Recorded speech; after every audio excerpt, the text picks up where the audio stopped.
जय गुरुदेव। और दोस्तों, मेरे चैनल सिद्ध सावर मंत्र में आपका एक बार फिर से हार्दिक स्वागत है।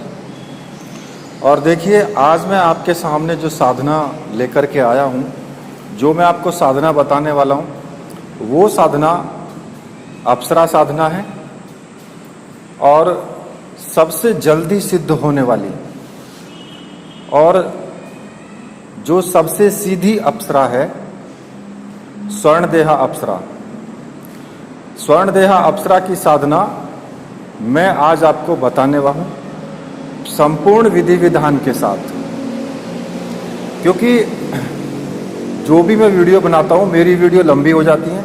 और वो किस कारण से होती है? उसका कारण यही होता है कि मैं पूरे विधि विधान को ही मैं बता देता हूँ, ठीक है। बीच में मैं छोड़ता नहीं हूँ कुछ भी, तो इसलिए वीडियो थोड़ी लंबी हो जाती है। तो आप प्लीज़ थोड़ा सा पैशन रखिए, थोड़ा धैर्य रखें और वीडियो को पूरी देखना, स्किप मत करना बिल्कुल भी। देखिए, एक बात मैं आपको क्लियर कर देना चाहता हूँ कि जो अप्सराएं होती हैं वो सुंदर होती हैं, जो कि सांसारिक स्त्रियां होती हैं उनकी तुलनाओं में तो कहीं अधिक वो सुंदर होती हैं। खैर, उनकी सुंदरता के बारे में बखान करने से कोई लाभ नहीं होने वाला है, क्योंकि वीडियो ही लंबी हो जाएगी। तो इसलिए मैं ज़्यादा अप्सरा के बारे में बखान ना करते हुए या उसके बारे में ना बताते हुए मैं सीधा आपको साधना के बारे में बताता हूँ। क्योंकि अप्सरा साधना कैसे सिद्ध की जा सकती है, क्या नियम होने चाहिए, क्या सावधानियां होनी चाहिए, क्या अनुभव होने चाहिए, हो सकते हैं, उसके बारे में तो वैसे ही मैं बहुत वीडियो बना चुका हूं। तो इसलिए ज़्यादा इस वीडियो में मैं आपको नहीं उस चीज़ के बारे में मैं आपको बताऊंगा। तो देखिए, सबसे पहले आपको क्या करना है कि सभी अप्सराओं की साधना उत्तर या पूर्व दिशा की तरफ मुख करके ही की जाती हैं। ज़्यादातर सभी अप्सराओं की जो साधनाएं होती हैं वो सेम ही होती हैं। सिर्फ अंतर क्या होता है यंत्र का, कि वो यंत्र उसी अप्सरा का होना चाहिए, और मंत्र का, कि मंत्र उसी अप्सरा का होना चाहिए। बाकी तो ज़्यादातर सेम ही होता है, ठीक है। जो आप एक अप्सरा की साधना करते हैं वही दूसरी अप्सरा की साधना में भी आप इस्तेमाल कर सकते हैं। अब उत्तर दिशा या पूर्व दिशा की तरफ मुख करके आपको बैठना है। रात्रि के 9 बजे के बाद में सारी साधनाएं रात्रिकालीन ही होती हैं, जितनी भी अप्सराओं की होती हैं, ठीक है। अब आपको सबसे पहले क्या करना है? सबसे पहले आपको गणेश जी का पूजन करना है, ठीक है।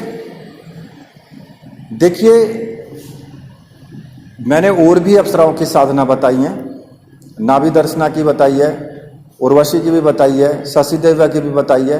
तो सभी में मैंने विधि पूरी बताई है और विधि भी सबकी एक जैसी ही है, ठीक है। अब इसमें आपको क्या करना है कि आपको मुख्य रूप से जो सामग्री है उसकी आवश्यकता पड़ेगी। स्वर्णदेहा अप्सरा यंत्र, अप्सरा माला, एक रक्षा माला और एक सम्मोहन गुटिका। ये 4 वस्तुएं मंत्र सिद्ध प्राण प्रतिष्ठा युक्त होनी चाहिए, ठीक है, जिनकी आपको जरूरत पड़ेगी। और व्हाट्सएप नंबर मैंने दिया हुआ है अपना। अगर आपको ये सामग्री कहीं पर प्राण प्रतिष्ठित नहीं मिलती है तो फिर आप मुझसे ये सामग्रियां प्राप्त कर सकते हैं, व्हाट्सएप कर सकते हैं मुझे, ठीक है। तो आपको सबसे पहले आपको क्या करना है कि एक चौकी लेनी है लकड़ी की, और एकांत रूम में स्नान आदि करके शुद्ध वस्त्र धारण करें। वस्त्र कैसे भी हों, लेकिन धुले हुए होने चाहिए। और एक नियम इसमें जरूर होना चाहिए कि आप धुले हुए वस्त्र ही प्रतिदिन पहने, ठीक है। आसन पीला होना चाहिए और चौकी पर जो आप कपड़ा बिछाएंगे वो भी पीले रंग का। एक शुद्ध देसी घी का दीपक लगा होना चाहिए, सुगंधित अगरबत्ती और गुलाब के पुष्प जो कि आपको चढ़ाने हैं, ठीक है। कुमकुम या रौली जो भी है उसका टीका लगाने के लिए वो चाहिए आपको। और इत्र, इत्र गुलाब का होना चाहिए जो कि सुगंधित हो। ठीक है, ये सामग्रियां मेन होती हैं जिनकी आवश्यकता पड़ती ही पड़ती है। अब आपको सबसे पहले क्या करना है कि चौकी पर पीले रंग का वस्त्र बिछा देंगे और वस्त्र बिछा करके आपको सबसे पहले गणपति का पूजन करना है, भगवान श्री गणेश का, और पंचोपचार पूजन करना है। उसमें आप जैसे कि ओम श्री गणेशाय नमः धूप दीपम दर्शयामि, ओम श्री गणेशाय नमः पुष्पम समर्पयामि तो पुष्प चढ़ा दें, ओम श्री गणेशाय नमः तिलक लगा दें। ठीक है, ओम श्री गणेशाय नमः नैवेद्यम समर्पयामि, जैसे कि कोई भी आप प्रसाद होता है, प्रसाद वगैरह चढ़ाते हैं तो उस तरीके से आप नैवेद्य पे चढ़ा सकते हैं। और पुष्प चढ़ा दिया आपने, ये पंचोपचार पूजन करके, जैसे कि चावल होते हैं तो उसको अक्षत बोलते हैं, ओम श्री गणेशाय नमः अक्षतान समर्पयामि। इस तरीके से आप उनका पंचोपचार पूजन कर लें और भगवान श्री गणेश से प्रार्थना करें कि जो भी साधना में आने वाले विघ्न हैं या जो भी साधना में आने वाली परेशानियां हैं उन सभी परेशानियों का आप निवारण करें, उन सभी विघ्नों का हरण करें। और भगवान श्री गणेश के मंत्र का एक माला का आपको जाप करना है। मंत्र है वक्रतुंडाय हुम। ठीक है, इस मंत्र का एक माला जाप करें सबसे पहले। उसके बाद आपको गुरुदेव की पूजा करनी है। अगर आपके गुरु हैं तो ठीक है, जो उन्होंने मंत्र दिया है आपको उसी मंत्र से उनकी पूजा करनी है, पंचोपचार पूजन करना है। ठीक है, और जिस प्रकार से गणेश जी की पूजा की है उसी प्रकार से पंचोपचार पूजन आपको भगवान श्री गणेश का किया है उसी प्रकार से जो है गुरुदेव का करना है। अगर किसी के गुरु नहीं है तो भगवान शिव को गुरु मान करके और ये साधना कर सकते हैं। तो उसमें उनको क्या करना होगा कि उस वक्त तो वो पूजा करेंगे ही करेंगे भगवान शिव की, लेकिन सुबह के टाइम भी पंचोपचार पूजन करके और ओम नमः शिवाय मंत्र का कम से कम 11 माला या 21 माला का मंत्र जाप जरूर करें रोज प्रतिदिन। और आपको जब आप गुरु का पूजन कर रहे हैं तो फिर उसमें भी आपको पंचोपचार पूजन जरूर करना है। जैसे आपने भगवान श्री गणेश का किया है उसी तरीके से भगवान शिव का पंचोपचार पूजन करना है। ओम नमः शिवाय मंत्र की कम से कम 2 माला का आपको जाप करना है और गुरु जी से मन ही मन आज्ञा लेनी है कि गुरुदेव मैं ये साधना करने जा रहा हूँ, इसमें आप मुझे संपूर्ण सफलता प्रदान करें और मुझे आज्ञा दें। ठीक है, उसके बाद आप जब इतना काम कर लेंगे तो उसके बाद आपको क्या करना है कि भैरव जी का पूजन आपको जरूर करना है। और जो सम्मोहन गुटिका होती है वो भैरव जी के नाम की होती है। देखिए, अब आपको क्या करना है कि अब आपको संकल्प लेना है। अब संकल्प में आप कैसे संकल्प लेंगे कि मैं अपना नाम बोलेंगे, अपने पिता का नाम, अपना गोत्र और निवासी, स्वर्ण देहा अप्सरा को मित्र के रूप में, अगर आप स्त्री हैं तो फिर सहेली के रूप में बोलना है आपको, अगर आप पुरुष हैं तो फिर आपको मित्र के रूप में बोलना है कि मित्र के रूप में प्रत्यक्ष सिद्धि करना चाहता हूँ, उसके लिए मैं 11 दिन की साधना। और अगर आप 11 माला का जाप करते हैं तो 11 माला का बोलें, 21 माला का करते हैं तो 21 माला का, या फिर 51 का करते हैं तो 51 माला का, कि इतने माला का मैं जाप कर रहा हूँ। और इस साधना में अप्सरा प्रत्यक्ष होकर के सिद्धि प्रदान करे, इसके लिए मैं ये साधना कर रहा हूँ और मुझे साधना में संपूर्ण सफलता प्राप्त हो। ठीक है, ये आपका संकल्प होना चाहिए। और ये सभी साधनाओं में इसी तरह का संकल्प होता है, अप्सरा की साधना में भी, और योगिनी की साधना हो या फिर यक्षिणी की हो, कोई भी साधना हो। ठीक है, तो इस प्रकार से आपको साधना में ये संकल्प आपको लेना है। और साधना आपको किसी भी शुक्रवार से, जो शुक्ल पक्ष का शुक्रवार है, शुक्ल पक्ष के शुक्रवार से या फिर किसी भी महत्वपूर्ण अवसर जैसे कि होली, दीपावली, जो भी शुभ दिन हो, या फिर चंद्र ग्रहण, सूर्य ग्रहण नहीं चंद्र ग्रहण, तो उस पर आप ये साधना शुरू कर सकते हैं। ठीक है, तो आपको क्या करना है कि जब आप पूजन सामग्री लगाएंगे, सारी आपने चित्र वगैरह सब, भगवान की मूर्तियां वगैरह सब स्थापित कर दी, और एक जो मूर्ति है वो आप अप्सरा की जरूर ले लें। अब वो कैसे लेनी है आपको, इंटरनेट से कोई भी, जैसे अप्सरा के टाइप की कोई भी सुंदर सी स्त्री की मूर्ति आप निकलवा सकते हैं। ठीक है, वो फ्रेम में जड़वा करके रख लें। और अब आपको क्या करना है कि कुछ गुलाब के पंखड़ियां लेनी है या पुष्प लेने हैं, वो एक प्लेट में ले लेना, स्टील की प्लेट हो तो उसमें ले लेना, उसको रखना वहीं पूजा स्थान में, और थोड़े से गुलाब की पंखड़ियां और गुलाब उसमें डाल देना, फैला देना, और उन पर जो है आपको जो स्वर्ण देहा यंत्र है वो स्थापित करना है, और उसके साथ ही आपको वहीं पर गुटिका भी स्थापित कर देनी है। और जो रक्षा माला है वो आपको अपने गले में धारण कर लेनी है, क्योंकि रक्षा माला आपकी रक्षा करती रहेगी। अगर कोई नेगेटिव ऊर्जा या किसी भी तरह की कोई परेशानी होती है तो वो रक्षा माला आपकी रक्षा करेगी। तो रक्षा माला को अपने गले में धारण करें, उसके बाद ही मंत्र जाप आपको शुरू करना है। ठीक है, तो भगवान भैरव जी के नाम की जो सम्मोहन गुटिका है, उस गुटिका का पंचोपचार पूजन आपको करना है, उसी तरीके से जैसे आपने शिव का और भगवान श्री गणेश का किया है, उसी तरीके से जो अपने गुरु जी का किया है।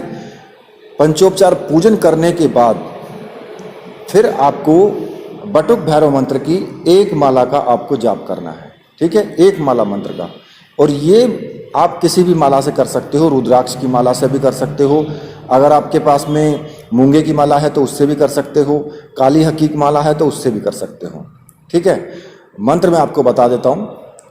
मंत्र इस प्रकार से है, ओम ह्रीम बटुकाय आप दुद्धारणाय कुरु कुरु बटुकाय ह्रीम ओम। ठीक है, इस मंत्र का 108 बार जाप करना है, यानी एक माला का। एक माला का जाप करने के बाद भगवान बटुक भैरव जी से प्रार्थना आपको करनी है कि मेरी साधना में किसी भी प्रकार का कोई विघ्न न आए और आप मेरी रक्षा करें। ठीक है, जब आप इतना कर लेंगे तो अब आप नंबर आता है आपको अप्सरा पूजा का। अब आपको क्या करना है कि अप्सरा पूजन आपको करना है। अप्सरा पूजन में आपको पंचोपचार पूजन करना है वही। ठीक है, अप्सरा का मंत्र जो मैं बताऊंगा आपको, उसी मंत्र को बोल करके, और आप जैसे कि पुष्पम समर्पयामि, धूप दीपम समर्पयामि, अक्षतान समर्पयामि, उस यंत्र पे आपको यंत्र पर चढ़ाना है। ठीक है, पुष्प भी यंत्र पर चढ़ाने हैं, चावल भी यंत्र पर चढ़ाने हैं, और जो मिष्ठान है वो भी यंत्र पर चढ़ाना है, और टीका भी लगाना है, कुमकुम का या फिर सिंदूर का, जो भी हो उसका टीका आपको लगाना है। ठीक है, और जो टीका आप लगाएं, जो यंत्र है, यंत्र के ऊपर जो टीका लगाएं, उसमें से थोड़ा सा लेकर के, कुमकुम या सिंदूर जो भी टीका लगाएंगे आप, उसमें से थोड़ा सा लेकर के अपने भी मस्तक पर आपको लगा लेना है। ठीक है, अब उसके बाद आपको क्या करना है, उसके बाद आपको जो अप्सरा माला है, अप्सरा माला से कम 11 माला मंत्र का आपको जाप करना है, 11 माला का। ठीक है, और ये आपको 11 दिन तक लगातार करना है। ठीक है, और मंत्र मैं आपको बता देता हूं, मंत्र जिसका आपको जाप करना है, मंत्र इस प्रकार से है, ओम ऐंग स्वर्ण देहा सिद्धिम प्रदाय वस्य ऐंग फट। ये मंत्र आपको जपना है, और जो अप्सरा माला है उससे ही आप मंत्र जाप करेंगे। ठीक है, अब वो बात अलग की है कि आप 21 माला का भी जाप कर सकते हैं, आप 51 माला का भी जाप कर सकते हैं। जितना ज़्यादा मंत्र जाप करोगे और जितनी ज़्यादा एकाग्रता होगी उतनी ही जल्दी अप्सरा का प्रत्यक्षीकरण होता है। इस साधना में बहुत जल्दी प्रत्यक्षीकरण होता है। कमरे में सुगंध का आना, कमरे में किसी भी प्रकार के जैसे घुंघरुओं की आवाज़ आना, और ये आप समझ करके चलना कि अगर कोई किसी तरह की आपको आवाज़ भी आती है, कोई डरावनी आवाज़ भी आती है, तो वो अप्सरा की ही होती है।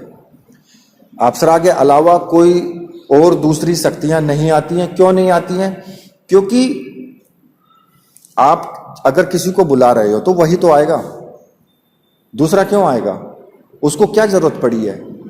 तो इसलिए वही अप्सरा होती है जो कि रूप बदल करके और आती है। तो जब आपके 11 दिन पूरे हो जाएं या 11वां दिन हो तो आपको 2 माला ला करके रखनी है गुलाब की। और अगर अप्सरा उस वक्त प्रकट हो यानी प्रत्यक्षीकरण हो तो 1 माला तो अपने गले में डाल करके आपको मंत्र जाप करना है, ठीक है।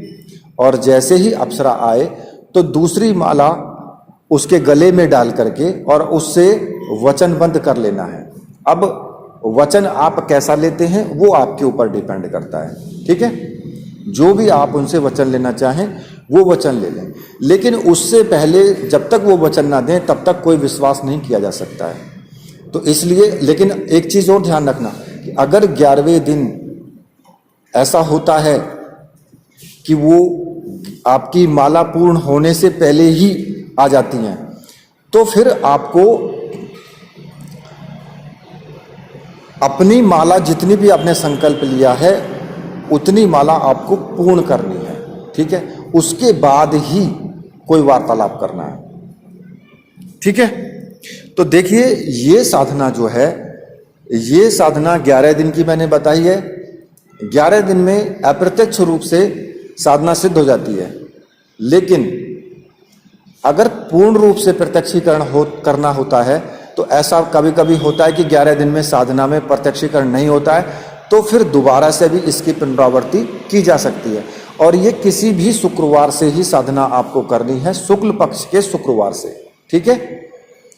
शुक्ल पक्ष के शुक्रवार से ये साधना शुरू करनी है और रात्रि को 9 बजे के बाद ही साधना करनी है।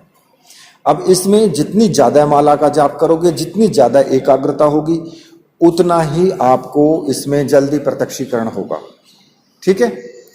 तो इस प्रकार से ये स्वर्ण देह अप्सरा की साधना जो मैंने आपको बताई है, ये साधना आप कर सकते हैं और ये बहुत ही अच्छी साधना है, ठीक। अब इसी के साथ मुझे आज्ञा दीजिए, तो मेरे साथ बोलिए, बोलिए वीर बजरंगबली हनुमान जी महाराज की जय, बोलिए मेरे परमहंस गुरुदेव की जय।